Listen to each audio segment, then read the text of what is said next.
I kid you not, but for like the last 5 to 10 minutes, as I was sitting here getting my what do you call it? I'm getting as I do, I create a dialogue, and then I get the project together as I can't even get my words together. The last 5 to 10 minutes, I don't know if some veil was pulled off of my mind or my spirit, my soul, something God was revealing to me. I don't know, but I was sitting here literally in a daze, but still functional daze, about all the atrocities that's been committed against our people, those called Black Americans, and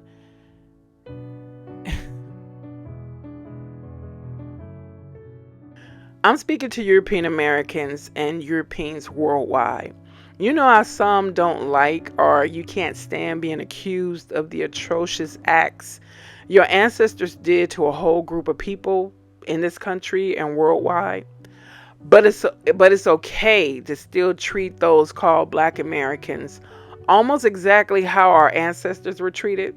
And the reason why I say almost is because we're not in physical chains, although some of you guys would like to do that. But I guarantee the day you would try to physically attempt to do that will be one of the most greatest. I said I was going to be objective, so let me just stop. So, in other words, that only applies to you, right? You don't want to be accountable for what your immoral ancestors did, but you still have the audacity to treat Black Americans like your ancestors treated our ancestors. You can't be a hypocrite but expect others to treat you fairly. Surely you understand that your actions are hypocritical and likening to using psychological warfare when you have that mindset of being offended when people say you are like your ancestors. Your hypocrisy and tools for psychological warfare has been exposed. It will take all my might not to add my personal feelings and a heated tone when talking about this wicked part of America's history that many tried to bury. I really don't understand how you can destroy a whole community, a whole thriving community, and murder individuals and then attempt to cover up your bloody hands. I'll tell you one thing, you don't get the right to forget your evils. Plus, you never let Black Americans or Black people worldwide forget a thing. The research gathered will concentrate on how the white media, predominantly white newspapers, might as well had supplied the flammable materials and fire that brought the prosperous all Black community to ashes. Their actions were intolerable. They should still be held accountable for lives lost, property erased, and generational wealth stolen again. You might think it's difficult to conceive something as unimaginable and insignificant as tripping over something changed hundreds of people's lives forever. But honestly, I'm not surprised in the least. There's a history of Black Americans doing the most smallest things that others saw as criminal or disrespectful. That Black person or persons who was accused, their entire family and our community would be destroyed, period. To me, for something to be so blown out of proportion and then a thriving independent community destroyed in a blink of an eye, anyone with unbiased eyes could see that jealousy, envy, and hatred was the true culprit. Dick Rowland, or Roland. Roland's birth name was Jimmy Jones. He was born around 1902, was an African American teenage shoe shiner whose arrest was for a supposed assault in May 1921, was the impetus for the Tulsa race massacre. It is not known where he was born, but by 1908, he and two sisters were orphans living in Veneta, Oklahoma. Jones was informally adopted by Damie Ford, an African American woman. In approximately 1909, Ford and Jones moved to Tulsa, Oklahoma to join Ford's family and Roland's. Eventually, Jones took Roland as his last name, which was later reported as Rowland, Rowland. Roland attended the city's segregated schools, including Booker T. Washington High School. He dropped out of high school to take a job shining shoes in a white-owned and white-patronized shine parlor on Main Street in downtown Tulsa. As Tulsa was a segregated city where Jim Crow practices were in effect, black people were not allowed to use toilet facilities used by white people. There was no separate facility for blacks at the Shine Parlor where Roland worked, and the owner had arranged for black employees to use the segregated color restroom on the top floor of the nearby Drexel building. On May 30 of 1921, Roland 19 attempted to enter the Drexel building elevator. Although the exact facts are in dispute, according to the most accepted accounts, he tripped and, trying to save himself from falling, grabbed the first thing he could, which happened to be the arm of the elevator operator, Sarah Page. Startled, Page screamed, and a white clerk in the first floor store called police to report seeing Roland flee from the elevator. Now, here's the thing, as I was thinking when they said he tripped and he, just naturally grabbed onto something close to him to brace himself. And for him to, he grabbed onto her arm trying to brace himself, and the first thing she did was scream. So that lets you know how saturated white people, the poison against black people was saturated in white people's mind. She didn't say, oh my God, you almost fell. Oh, I'm so glad you caught on to me and didn't fall. Imagine the terror that instantly shot through her mind and her soul when this black man grabbed onto her to just naturally brace himself. Crazy. Back to the story. The white clerk on the first floor reported the incident as an attempted assault. In 1921, Tulsa had two daily newspapers. The Tulsa World, a morning publication, was founded in 1905. Richard Lloyd Jones purchased a rival afternoon paper in 1919 and renamed it the Tulsa Tribune. Jones' paper published what amounted to a press release for the new KKK, a story that lauded the secret order's ambitions to add chapters in Oklahoma.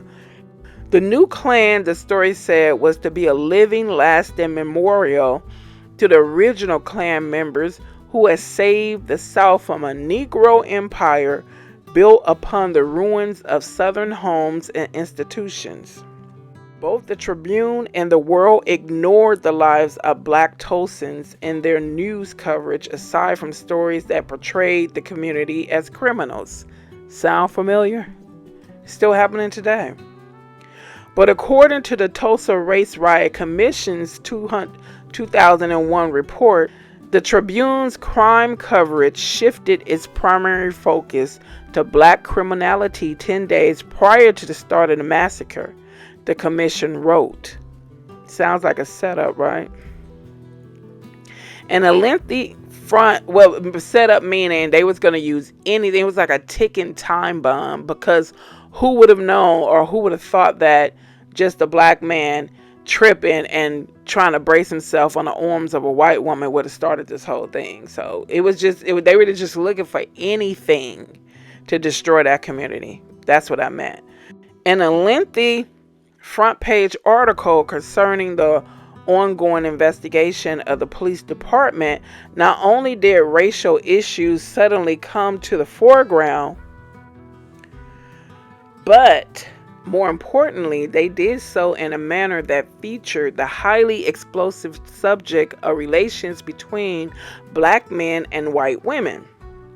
Commenting on the city's rampant prostitution industry, a former judge flatly told the investigators that black men were at the root of the problem. "We've got to get to the hotels," he said. "We've got to kick out the Negro pimps if we want to stop this vice." On the afternoon of May 31st, wait a minute, I can't. It's just mind-boggling how black people were routinely described as being the vilest, wickedest people who had no morals. It's fascinating in a twisted kind of way how the script just flipped. Like, the most vilest, brutalist people on the face of the earth found a way to make black people look like what they actually are. It's truly fascinating in a crazy way. On the afternoon of May 31st, the Tribune published a front page story with the incendiary headline, "Nabbed Negro for Attacking Girl in the Elevator." The 5-paragraph piece provided sensational details about the arrest of Dick Rowland, a 19-year-old shoe shiner who was falsely accused of sexually assaulting a 17-year-old white girl. Following the massacre, the charges were dropped. Tulsa lawyer B.C. Franklin, the father of the legendary historian John Hope Franklin, recalled hearing high-pitched sound of a newspaper boy yelling, "A Negro assaults a white girl." And according to witnesses and survivors of the massacre, the Tribune also published an editorial with the headline, "To Lynch Negro Tonight." There's a long history of newspapers using the racist trope of black men preying on white women to advance the political goals of white supremacy, and this coverage fueled state-sanctioned extrajudicial lynchings. Tribune's sensational coverage acted as an accelerant that mobilized about 2,000 white residents to gather at the jailhouse later that evening and demand that the police hand over Rowland. But black Tulsans, including World War I veterans, showed up at the courthouse armed and offered their services to the police to help prevent Rowland from being lynched. The police, however, twice declined their offer. The Race Riot Commission found that black Tulsans had every reason to believe that Dick Rowland would be lynched after his arrest on charges that were later dismissed and were highly suspect from the start. The commission noted that black residents had cause to believe that Rowland's personal safety, like the defense of themselves and their community, depended on them alone. A scuffle ensued outside the courthouse when a white Tulsan tried to take a gun from an armed black citizen. A shot was fired. The massacre began.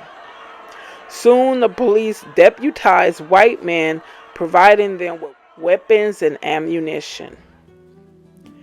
Thousands of white Tulsans invaded the Greenwood district, which they commonly referred to as Little Africa, and started murdering black residents, including women and children, indiscriminately.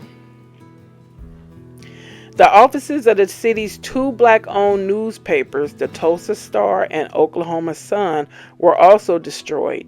The Star's publisher, A.G. Smitherman, was a prominent black leader in Tulsa whose newspaper covered the community extensively, with articles on everything from politics to graduation ceremonies and wedding announcements. But now the voices of these two critical black journalism institutions were silenced.